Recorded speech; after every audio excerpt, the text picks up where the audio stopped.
Welcome to the show. This is Stasia Bliss, Bliss in the House. Today's show, Cracking the Code, Living the Dream. I'm joined by Michael Mandrell's beautiful music soliloquy.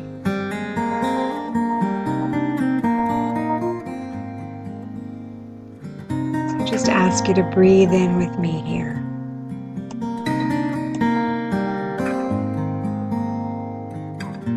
Notice and feel the peace in your own being.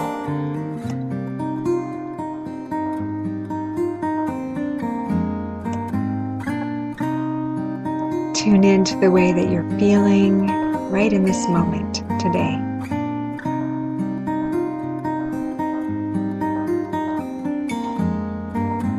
Solo. Just you. Just me together.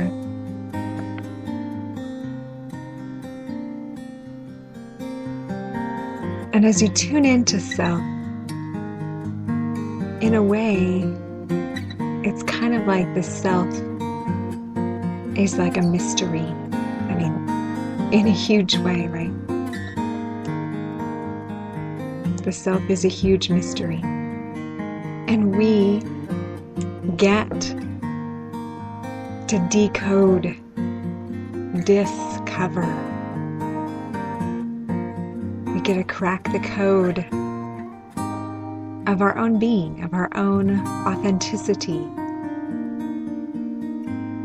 And as we do this, as we utilize tools that allow us to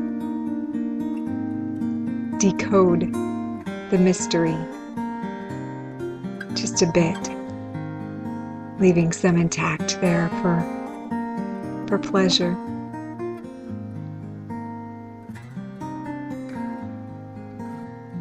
We find ourselves able to live the dream. And by that I mean really living in a way that we would want to be, resonating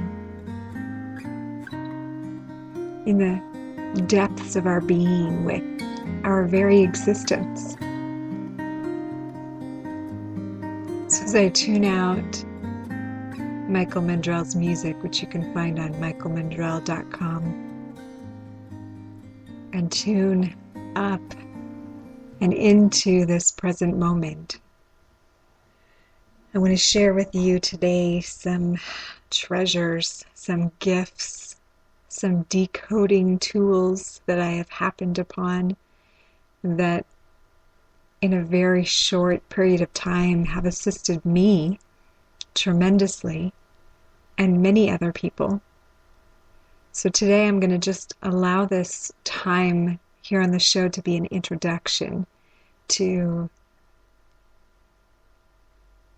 an amazing gift. And there's 3 parts to this gift. And there's so much more I can go into on this, but in order to make this very digestible and easy for the listeners, I want to break it up like this.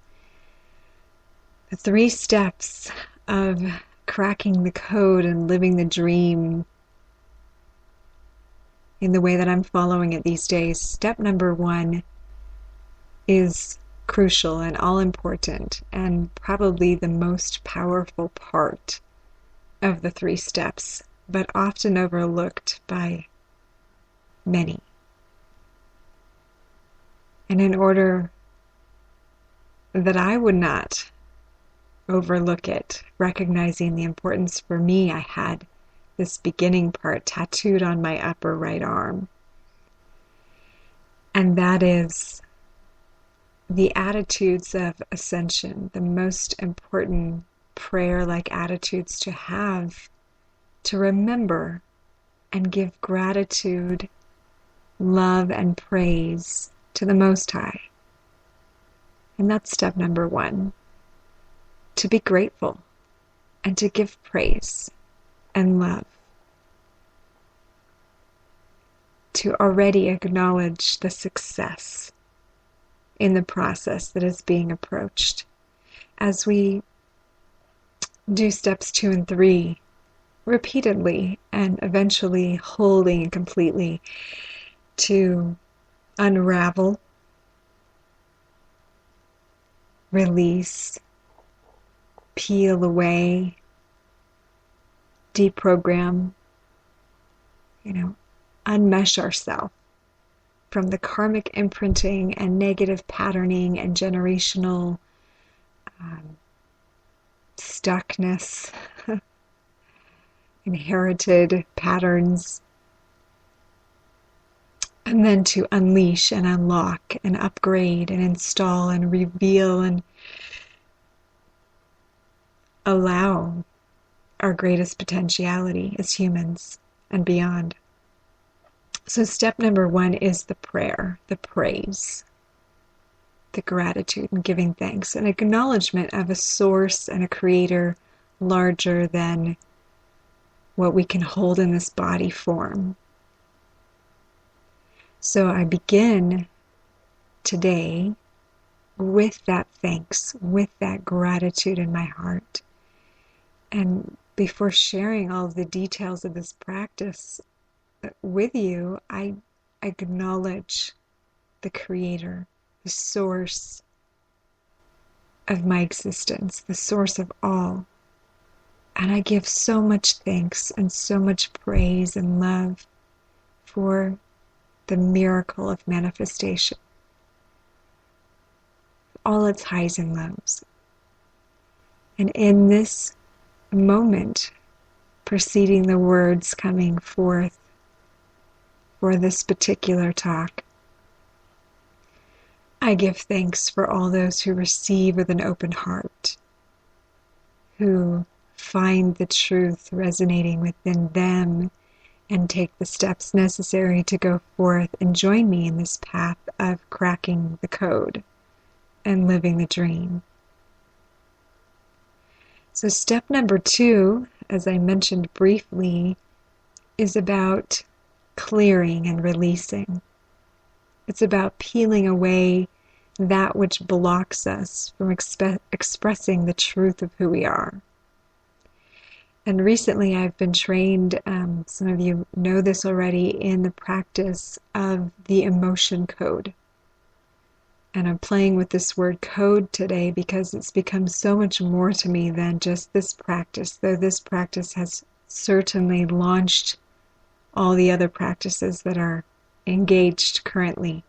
And those of you who've been working with me along this path, some of you have started to realize and been able to participate with me in the further unveiling and development of this now 3-part practice. So the emotion code is, I will briefly describe for you, an amazing practice of clearing developed by a Dr. Bradley Nelson, who is a chiropractor for 25 years and stumbled across this practice using kinesiology, muscle testing, to pinpoint stuck emotions in the body field that were contributing to pain, disease, otherwise unwell conditions in the body-mind. And he found over the years of practice that though he developed other tools, that 90% of the things that were holding people back from getting well happened to be stuck emotions. So he developed this emotion code to help release those. And recently, earlier this year, I was trained in this practice, and I have seen amazing results in myself and others by releasing stuck emotions. So what you do, and I will give you a brief example in case you don't know anything about it, but what you do basically is I act as proxy for you. I do this with a lot of people over the phone and or over Skype, where I basically tune into you because we're all connected in the field. So I tune into you, make a connection using muscle testing to test that I have the connection. And then I begin to ask questions of your body field. So the questions go like this. First, can I make a connection? Yes. Can I act as proxy for so-and-so? Yes. Okay, so then are there any stuck emotions in this person that we can clear now? So if I get a clear yes answer, then we move forward with this chart. So the chart is 2 columns and 6 rows containing 65 different, what would be called negative emotions. So I ask the body, is there a stuck emotion in column A or column B? And depending on the column I get, then is it in an odd number row or an even number row? Is it in row 1? Is it in row 3? Is it row 5? If I've got the odd number row coming up, and then from there, say I get row 3 as the answer. Is it crying? Is it discouragement? Is it rejection? Is it sadness or sorrow? And the one that comes up strong first, say it's sorrow. Then I will take the person's age. Say your age is 40. I'll say, did this stuck emotion of sorrow become trapped first before the age of 20? If I get a yes, before the age of 10. If I get a no, I will go between 10 and 15, 15 and 20. Okay, if it's yes in that time period, is it age 15? Is it age 16? Is it age 17? And let's say I get a strong answer there. So now I've found a stuck emotion of sorrow, first rooted at the age of 17 for this person. Now I'll ask, does that resonate with you? And generally I get a yes. And if the person can't fully remember, sometimes it doesn't matter. The subconscious just wants to bring that to our attention. I say, is there anything else we need to know about this? If I get a no answer, I can go ahead with the clearing. So the clearing is done with a magnet, swiping it over the governing meridian, which runs from the top of the lip up over the head and down the spine. Now I don't have to sweep the entire meridian, I just go over my head, down my neck. And since I'm acting as a proxy for you, it is clearing your field as well while we're doing the practice. And many people report feeling a lightning sensation while it's happening. And this is definitely what I feel in myself when I'm working on myself. So if I do need to know more, I might ask questions, other questions, like, I might ask you to explain a little bit more about the event that's coming to your mind so that it can come more to the surface. I might ask if I need to know what part of the body this emotion's stuck in. If it's yes, I can locate right side, left side, upper body, lower body, and find that. I can ask if it might be affecting a chakra or an organ, if it's just in the field, if it was absorbed from somebody else. And generally these questions will end up giving me the response that I can go ahead and clear it. So after we've cleared it, we might find that the chakra number 1 is being affected, or chakra number 3, or whatever it is, and then I proceed to ask at what percentage this chakra is functioning. If it's lower than 100%, I ask if it's okay to bring that chakra to 100%. Yes. If I get a yes, is there any other trapped emotions that are keeping the chakra from running at 100%? If I get a yes, I check for which one those are. I clear those and go ahead and keep doing that until that chakra comes to 100%. This happens for all the chakras. It might happen for organs. It might happen for glands. It might happen in the field or for the earth chakra. The more I do this, the more information is coming to use for the clearing. So sometimes trapped emotions are given to us not in this lifetime, but inherited from somebody in our genetic line. So it might have come from a mother or father, great grandmother, might come 9 generations back. I've gone as far back as 20, 30, 40 generations.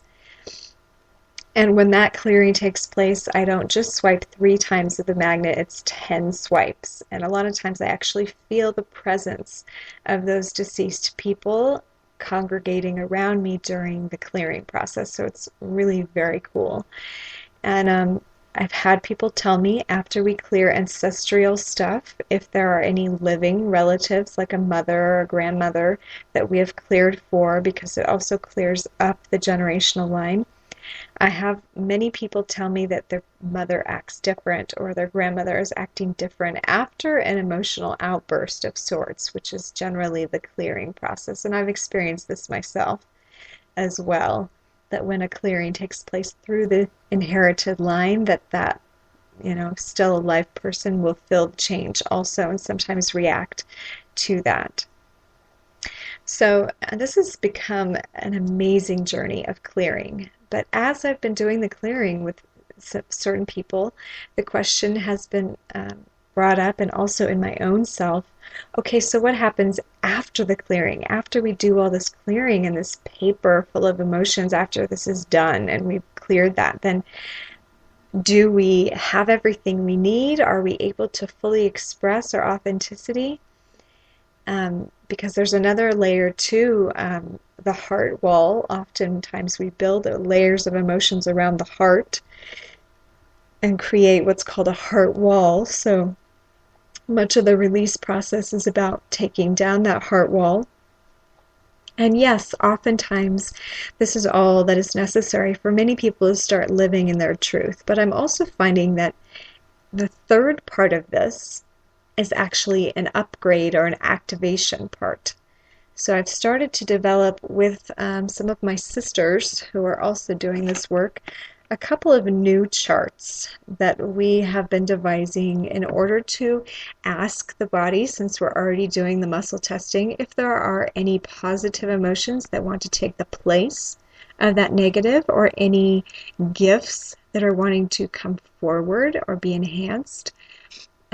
There's been some really amazing stories coming out of this as we do this work. And also we're finding, different body modalities that are wanting to be expressed by people, different creative gifts that are wanting to be explored as we ask the people in this third step, what is next. One experience I had the other day with a woman who was having hearing stuff going on in one of her ears, a lot of cracking and popping and, annoyance in one of her ears.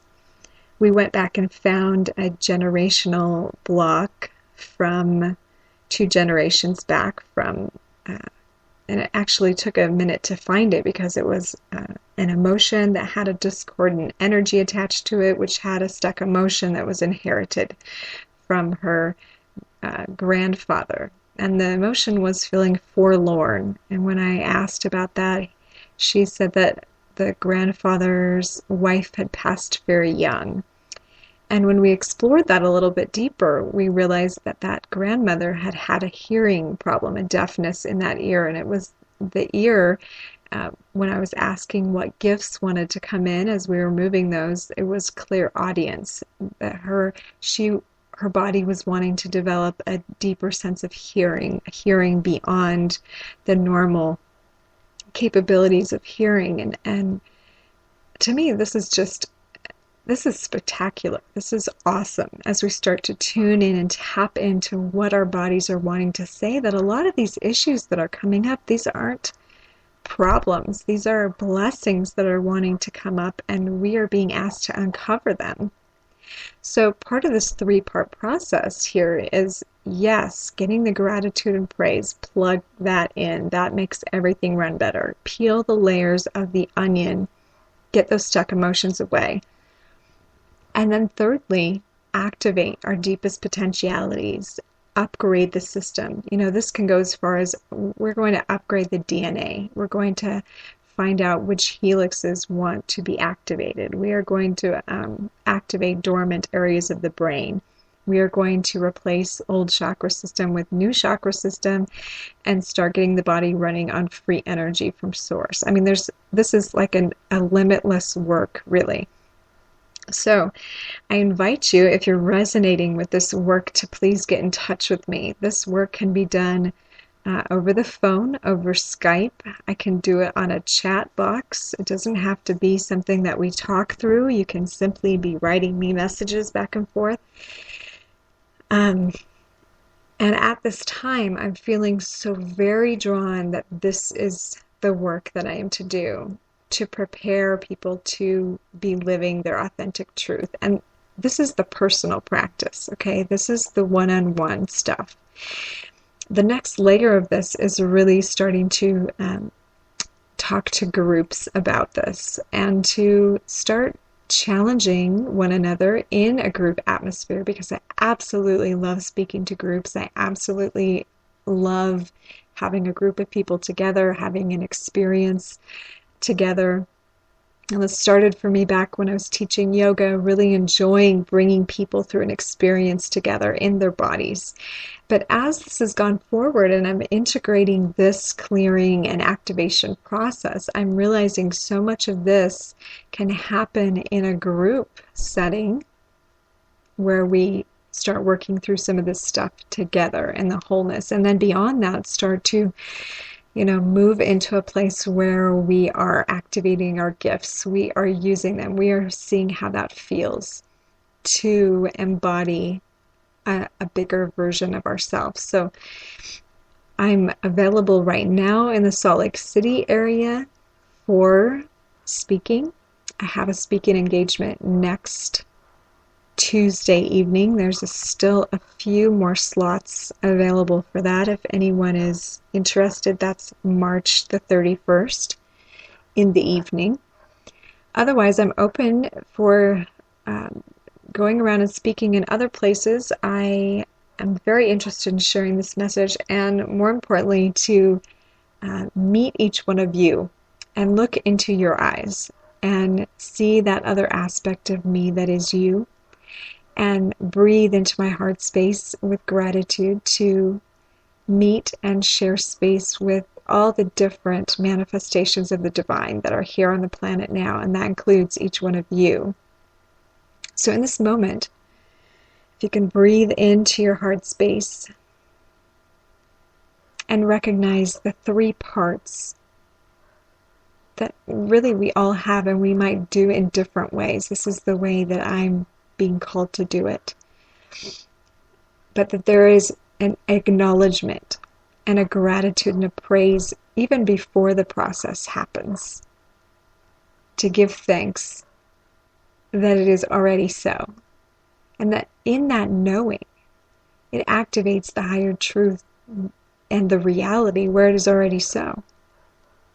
And second is to peel that layer away, because we all came in pure and pristine, but as life has taken its toll on us, we have built up walls around our authenticity, programs, patterning, habits, conditioning, stuck emotions, heart walls.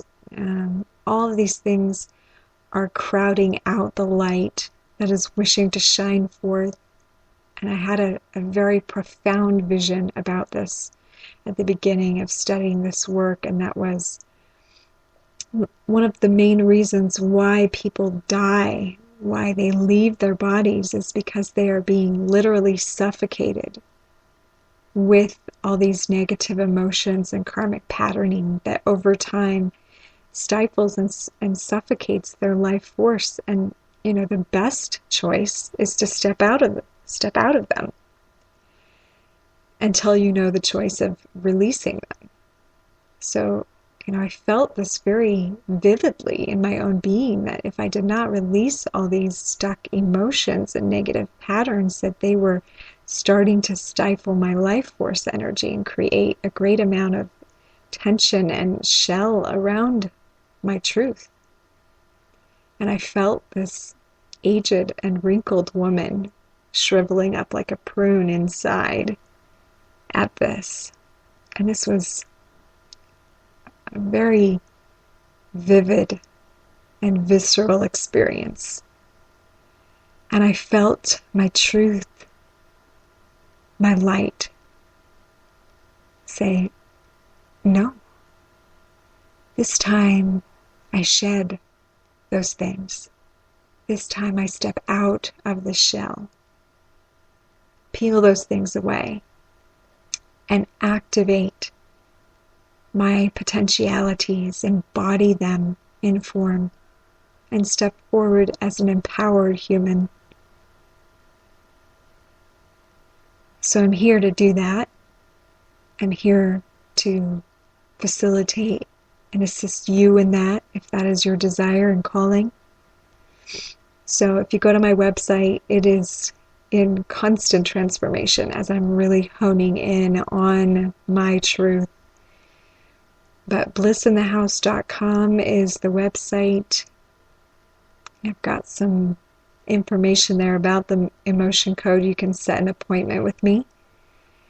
I've got some tools there for processing and integration, which often needs to happen after the release of blocked emotions. And then the upgrade ascension page. And this is going to go a little bit more out there for some of you, but I'm trying to begin that page with a little bit less far-reaching information, let's say.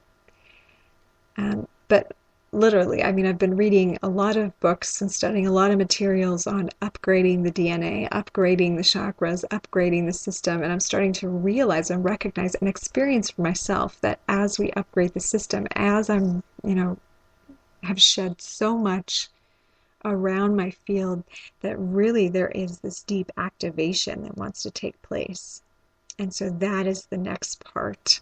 And that really has to do with the ascension process that we are all in, that the earth is going through. That there are several ways that we can go through the ascension process.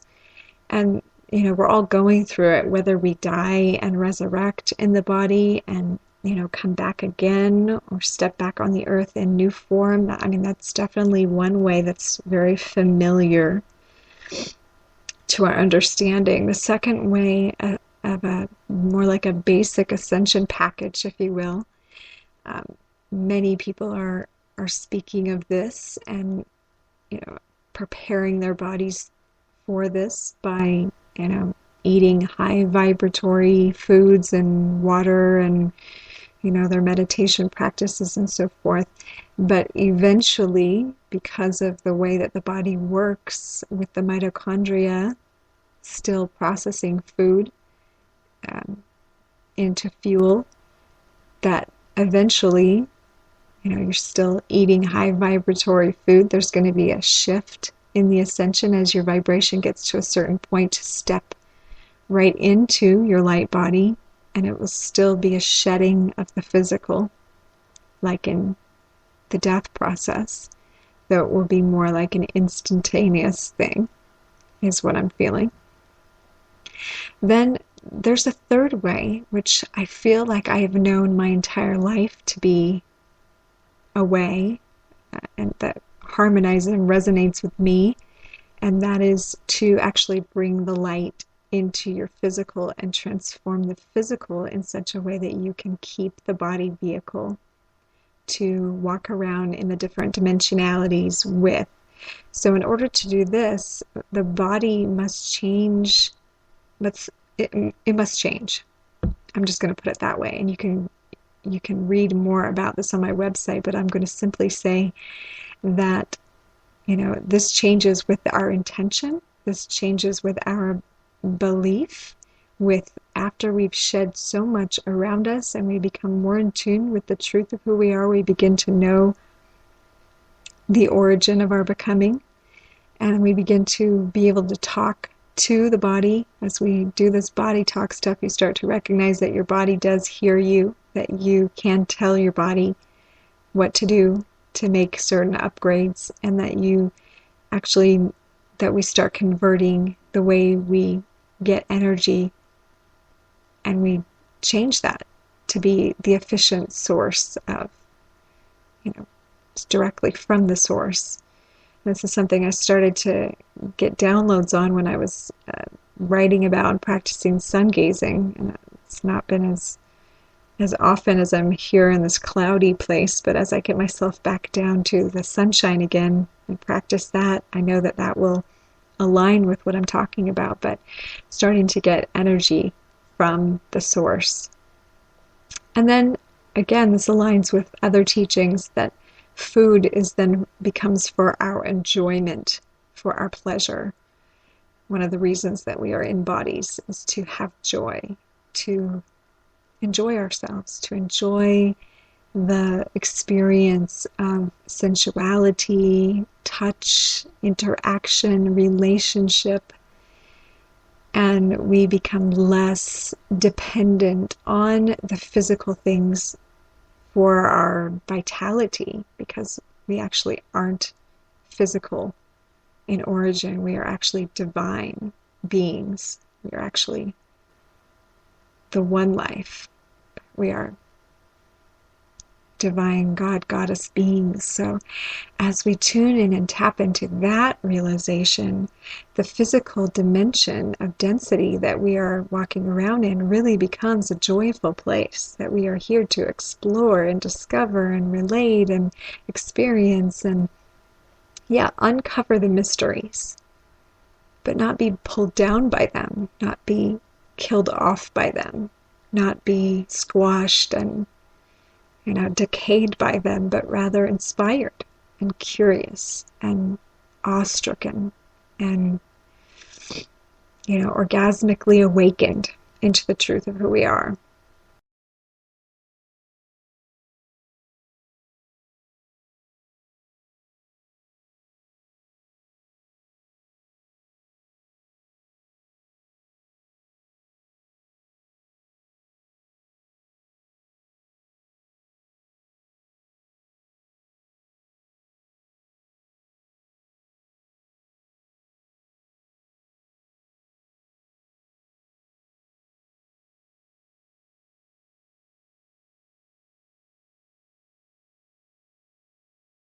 Praise and gratitude, this shedding and this embodying of our highest potentiality. But there is even another step. Okay, this is the 3 steps of our singularity, but we are not meant to do this alone. Okay, yes, in the wholeness there really is only one, but we incarnated as, quote, separate beings to remember our oneness, to interact as relationship so that we could experience one another. And so this 4th part, there's always like the mysterious other, right? You have your like known options, and then there's always like the other one, the one that you didn't consider at the beginning. So consider this to be the one that was like the unknown.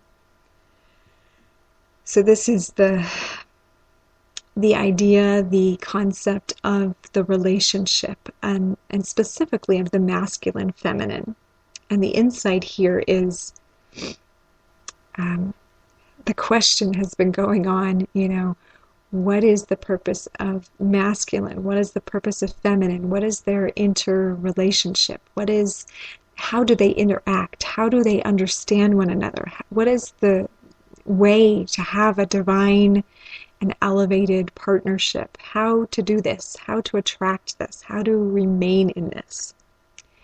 Okay, so we're at a very critical point right now where, the women have been awakening to, the divinity of their emotions. But like we've been talking about, much of those emotions have become stuck in our field and we need to peel them away.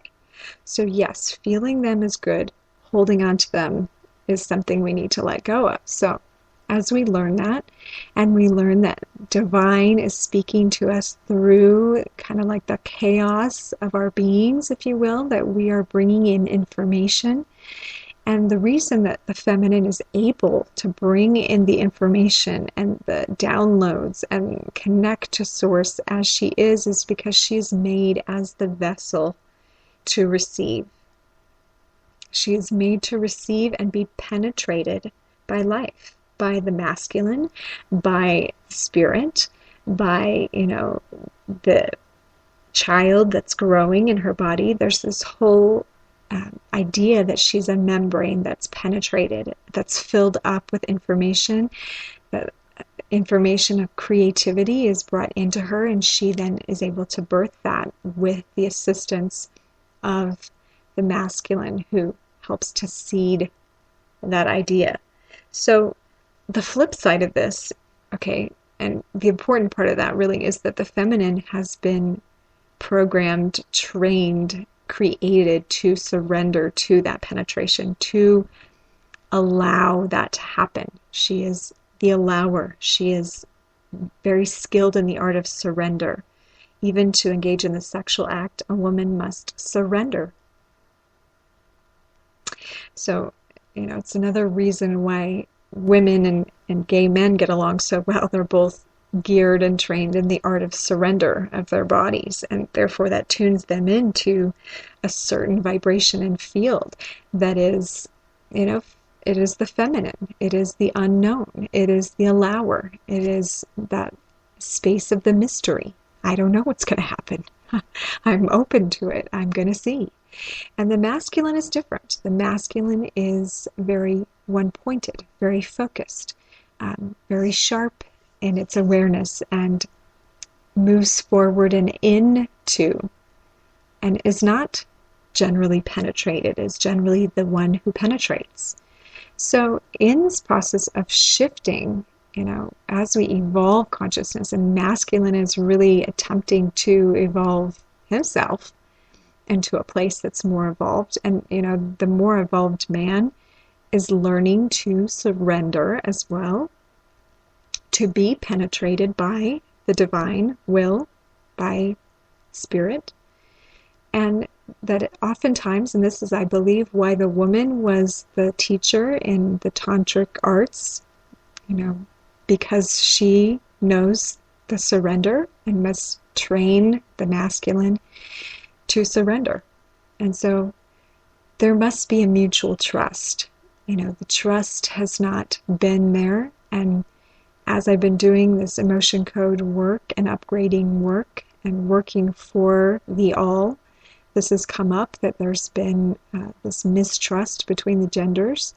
So as that's being healed in the cosmos, each one of us must take it upon ourselves also to release the mistrust and recognize that we both the masculine and the feminine, both have crucial roles in this whole evolution thing. That one is not better than the other, but they're both needed. We need the masculine energy that's assertive and strong to hold and to take that feminine energy and bring it into the world, to take it and manifest it into creation. Feminine is surrendering to allow the masculine to seed her, and then she brings it in with that surrender, with that allowing, and then he must take that into the world. So as they work together, the feminine, as she is training the masculine, must do so with nourishment, with kindness, with love. The same way that a man would nourish and be gentle to a woman before the sexual act to help her to open, the woman also must do this to the man to help him to open to the idea of spirit coming in and seeding his consciousness. So the man, the masculine, becomes the feminine in the spiritual receiving. The woman trains the man because it is like her to surrender. Woman naturally surrenders. So much goes on in the woman that is out of her control. She is skilled in chaos. She is skilled in the unknown. And this is not because woman is better or any of that. It has nothing to do with that. It is simply a role that woman has, that she has been given the ability to surrender and allow. So masculine must go through the initiation of embodying his sacred feminine in order to become a whole human. Now, woman has been being trained a very long time in becoming balanced with her masculine, as she has been made to live in the 3D world and produce and have structure and be linear and be logical. Everyone can admit that this training has taken place. The woman now gets to relax back into her fullness, her wholeness. She knows how to be woman and surrender, and now she knows how to be masculine too. Now it is the men's turn. The men have been skilled in their masculine, but in order to become whole, they must embrace their feminine. Woman can show them how to do this. Woman can show them gently by nourishing them, by loving them, by priming them gently with her loving kindness, her nurturance, her embrace her unconditional love, to trust her, that she will not abandon him, that she will not betray him. She will continue to hold him in his opening, to allow him to gently open to the divine that now must come in and penetrate him. This is a little bit scary, like the first time a woman ever opened to a man. It's a little bit scary, but the woman knows it is a beautiful gift, so she can be patient for the masculine to open in this way, to allow spirit in. And when the man does, oh, what sweet reward. When the man becomes balanced because he can surrender to the divine, he can surrender to the feminine, then we see the whole masculine, the whole embodiment. So, wow, we're coming to the end of the show today.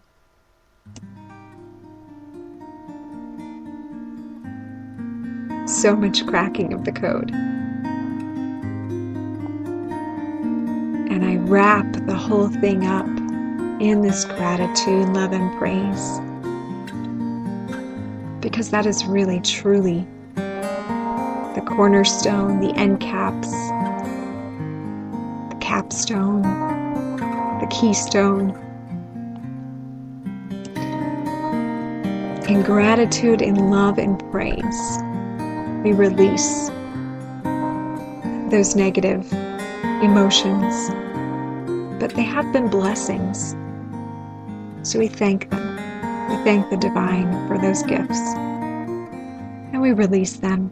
We peel those layers away to reveal a nakedness, a rawness. And then we say, yes, I'm ready to activate those gifts within me. And we allow those gifts to come forth, to shine as we move farther down the path of our ascension, our authentication. And then we move into partnership.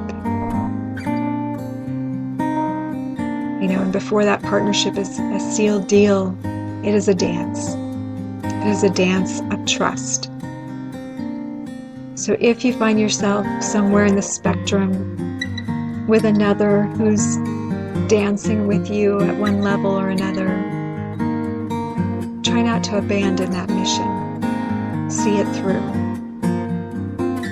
See the activation of the pure and whole masculine in your environment.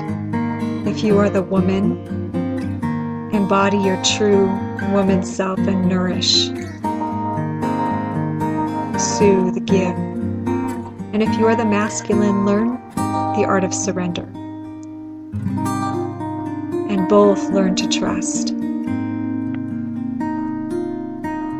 Thank you for joining me today.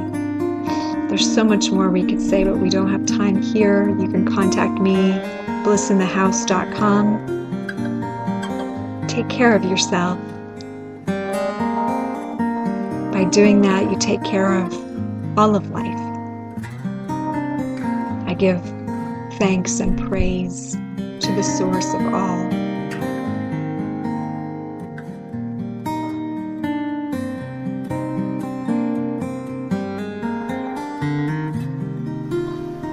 Thank you.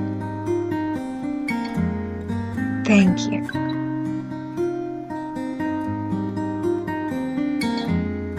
Om Shanti. Harmony and love.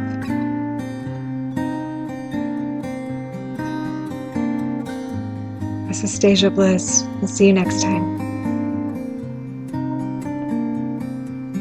Again, this is Michael Mandrell's music, soliloquy, michaelmandrell.com. Thank you, family.